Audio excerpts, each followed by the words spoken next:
I've been living in Gray Hills all of my life, all 42 years of it.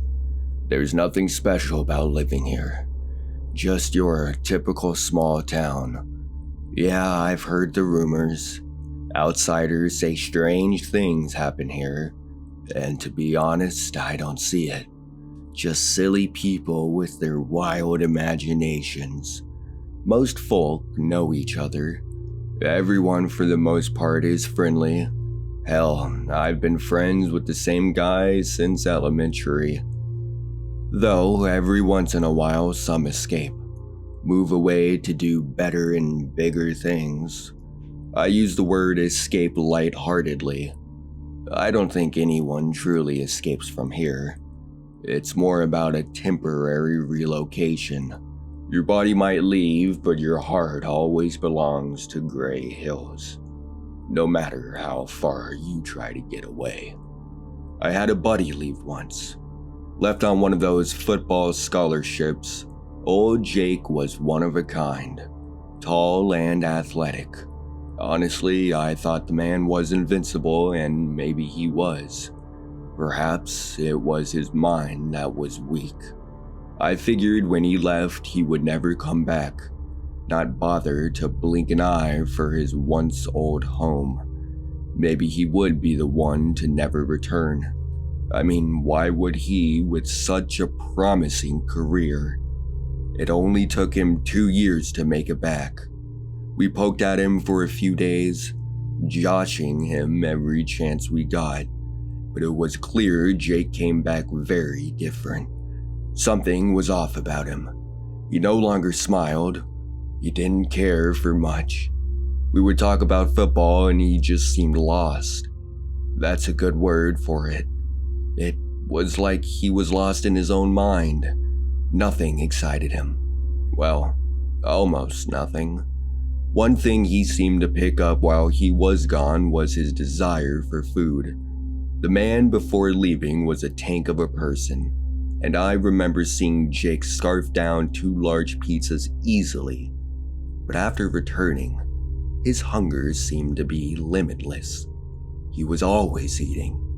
Didn't matter what it was. You handed him any type of food and he would indulge. The funny thing was, it didn't seem as if he was enjoying the food, just consuming it without thought.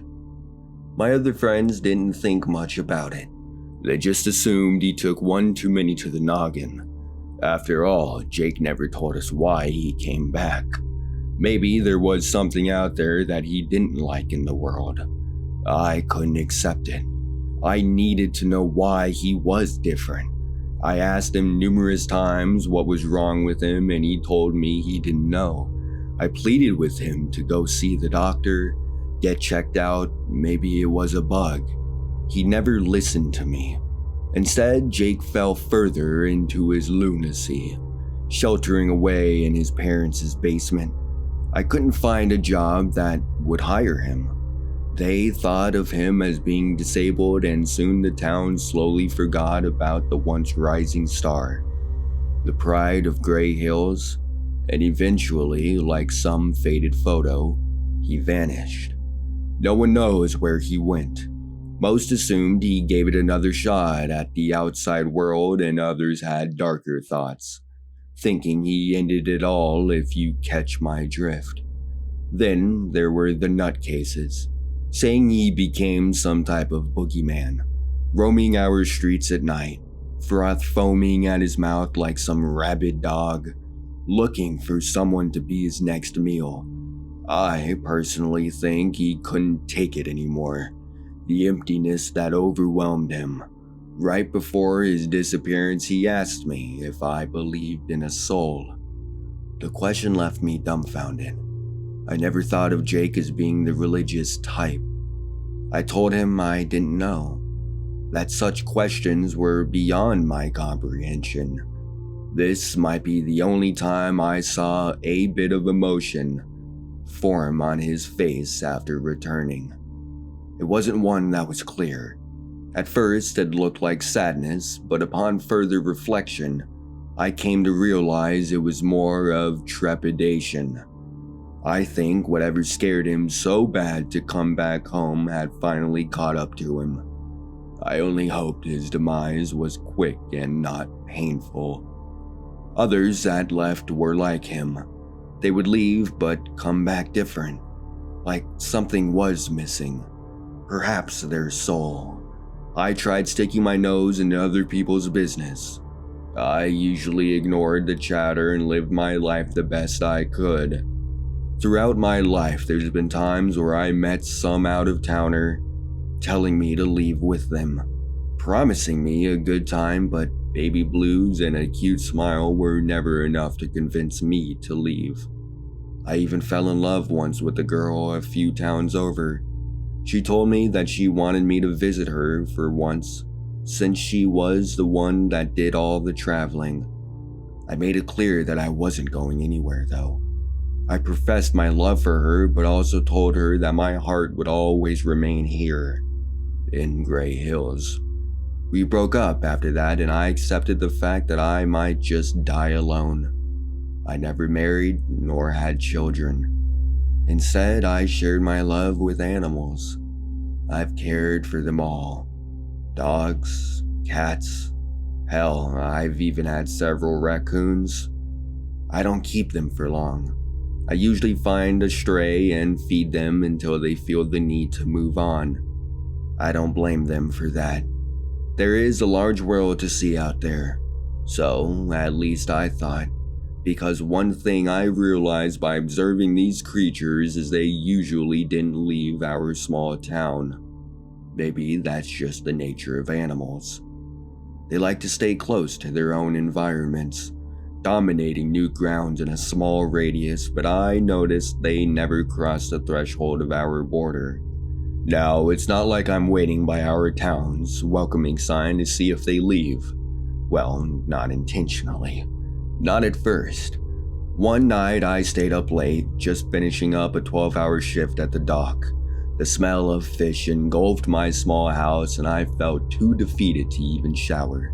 So I decided to knock back a few. I first started with the 6-pack that had been in my fridge far too long, and then I moved on to whiskey. By the time I was all out, I realized it was past selling hours. Here, we stopped selling alcohol at midnight, and unless you want some of Ricky's cheap moonshine, you have to travel to the town over where they stopped selling at 2 a.m. I felt ambitious. More vigor in my blood than usual. Perhaps it was the whiskey. Either way, I somehow convinced myself to finally leave. I drove the 5 minutes that was required to leave the border, but right before I crossed, the thought of Jake flooded my mind. It was the darndest thing. I hadn't thought about him in years. I slammed on the brakes and swerved my old Pontiac off to the side into a ditch. Barely missed the threshold. I panted while my heart fell into my stomach. I looked around the darkened tree line and thought that was a close one. That's when, in my peripheral, I noticed the small animal. More specifically, a cat. It came sniffing around, clawing its paws at the dirt, like if it was looking for something. At first, I thought it was picking up the scent from the burnt tire marks. But it didn't take long for it to realize it was smelling the borderline. Almost the exact line. The small creature sniffed and groaned, like it was trying to figure out if there were a predator nearby. My vision seeped into the shadows, slithering through the darkness, and my senses heightened to a level that I didn't think was even possible. I almost felt as if I was the darn critter myself. The feline crept closer, its paw teetering almost over the line. It about to cross, it then yelped out with dread. Its meows triggered a primitive emotion that I couldn't explain. That's when I got out of the car and scared it away. I stood there for several minutes catching my breath as my mind spun into a whirl of fragmented thoughts. I looked again at the welcoming sign, its illuminated green glow causing my stomach to turn. I realized then no one was welcomed and maybe no one was allowed to leave. Either way, the event sparked something awful in my mind, making me come to think, why in the world would an animal be so apprehensive to leave? So then it dawned on me that I couldn't or maybe shouldn't. So my observing began. I wanted to know if another animal would leave. I waited to see if another would cross. I set up a small tent right up next to the line. Hell, I even took a week off from work. The bastard's been bugging me to use my vacation time for months, so I figured why not use it on this thought experiment. The first day was dull. I saw nothing other than the usuals leaving for their boring office jobs that were located a town over. But other than that, there was nothing eventful. It wasn't until day 3 that I contemplated the idea of giving up my endeavors, but almost like if it was divine intervention itself. A small critter came up to the borderline, a small rabbit. The darn thing did the same thing as the cat. Its floppy ears gyrated all over the place trying to pick up some threat. I held my breath, not wanting to scare it away. It sniffed the floor and inched closer to the border. Like the cat, I saw some panic in its eyes, like it was under attack, and it scurried away back into the brush. It's not setting one paw across the line. This damn mystery really inundated my thoughts, and I wanted to know what the heck was going on. So I camped out for weeks on end, documenting the different occurrences. It was always the same. Small animals would sniff the line but never cross, while our traveling townsmen would leave and come back. I didn't know everyone in town, but by the time I was done camping out, the faces of who would leave were burned into my mind. It didn't take long to figure out who they were. Usually it were the richer people, the ones that had some education. People that thought they were too good for Gray Hills. It started to make sense. Those business folks always felt like they didn't belong, as if they weren't from here, and now I realized they were leaving on a daily basis. Maybe there was something to that. Whatever the hell was happening to them once they crossed the line was unknown, but whatever it was, I knew it was changing them. My little experiment left me confounded. I really didn't know what to think. Whatever the hell was happening out there wanted to get into here. They say the devil wears many masks, but more certain it wears the one that you see every day. I really don't know if whatever it is made its way in a long time ago, or perhaps it waits right on the other side of the threshold. Just maybe it wants people to leave. Perhaps that's the reason for all this bizarre talk about Gray Hills being mysterious. Maybe it's not us different, but them. I just want to leave it to be what it is. I have no desire to seek answers. I know that understanding these questions are none of my business, though someone new has just moved to Gray Hills. Someone that seems a bit off. His name is Tom, some young fellow that just happened to wander on to our little community. Tells us how much he loves it here. He now works at the dock. Guts the fish like he's been doing it his entire life. Something about this man is just too familiar. His jokes, his mannerisms, there's something about him that I just can't place my finger on. One day we go out for pizza. The man scarfs down too large without a blink. He then goes out on about football and how he's going to be a big star one day. I laugh, telling him that I had a buddy like that once, though my laughter soon fades as Tom turns to me with a cold, dead stare. The usual warmth that protrudes from his charm dissipates. In the moment, I felt my knees weaken. The silence that grew between us only escalated my anxiety. I honestly didn't know what to think.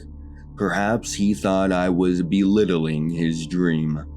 I tried getting up to leave, but then he placed his hand on my shoulder. His grip was ice cold. He then stared into my eyes. I shuddered, trying to look away, but I was drawn to his welcoming eyes as if I was allured by some supernatural spell. And he tells me something that makes my skin curl. He tells me Jake is now part of him. I stared on with little thought, trying to grasp the words of what he was saying. I never told him Jake's name. What did he mean that he was now a part of him? I gasped without the disgust, thinking it was some sick joke, but the grin that formed on Tom's face made me realize that this was no gag. I wanted to ask the man what he meant. Where was Jake? But the only thing that came out of my mouth was pure gibberish. Word vomit, and the mutters that flowed off of my lips only showcased how timid I really was. I'm not proud to say, but I was so frightened that I ran back home. Locking all of my doors and windows, I even slept with the lights on. The next day, I dreaded going to work, not wanting to see Tom. But I was told that no one by that name ever worked for the dock. Now, most might think I've lost my marbles by everything that I'm saying, but anyone that knows me as a man of integrity. I don't do any drugs, and everything I've witnessed about our border or Tom is the truth.